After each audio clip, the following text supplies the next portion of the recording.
Ali from India. Assalamu alaikum, Sheikh. Alaikum assalam tullah. Sheikh, my friend once asked that Sheikh Muhammad bin Abdul Wahhab, rahimahullah, said that whoever not follow the way I understood Tawheed is kafir. Is this correct? I don't think so.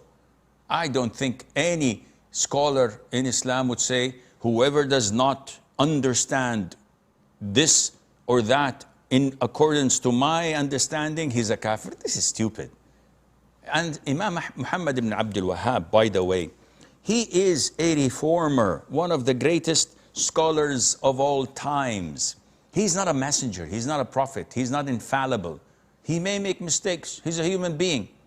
But the attack at the moment from the liberals, from the deviant sects, from the free thinkers, as they call them, who want to tarnish his reputation, discredit his great works of Tawheed, to the extent that they are now permitting forms of shirk. And some of them come and say, oh, I know so many of his mistakes. He is the head of the ISIS, of the Khawarij. A'udhu billahi minash shaitanir rajim. One ignorant imbecile says that I've been compiling a book for the past 10, 20 years. What is this, akhi? A revelation? Show us the work so that we can strip you naked in front of the whole world. So he's not infallible. He's a human being. He makes mistakes. But to come to the level of audacity to discredit him and to talk about him as if he is the scum of the earth, a'udhu billahi minash shaitanir rajim.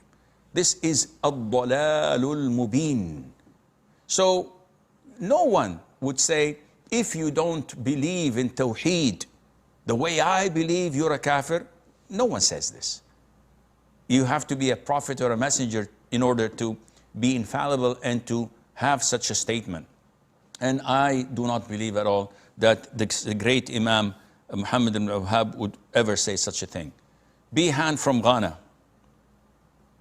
Assalamu alaikum wa rahmatullahi wa barakatuh. Wa alaikum assalam wa rahmatullahi wa barakatuh.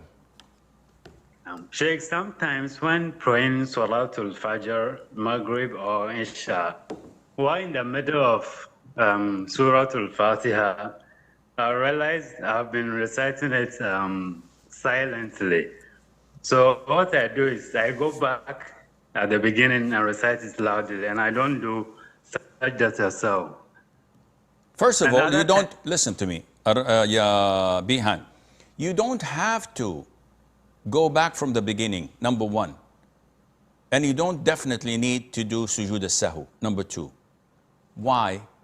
Because reciting silently in a loud rak'ah, for example, Fajr, whether deliberately or undeliberately, does not impact the validity of the salat. So if the imam comes, istawu, i'tadilu, aqimu sufufakum, Allahu Akbar, and he recites the Fatiha and the surah silently, then he goes for ruku', Allahu Akbar, the prayer is valid. Those behind him must pray and follow him. And if he comes, and this is hypothetical, if he comes in Dhuhr and he recites the Fatiha loudly, as if he's in Maghrib or Isha, whether deliberately or undeliberately, the prayer is still valid.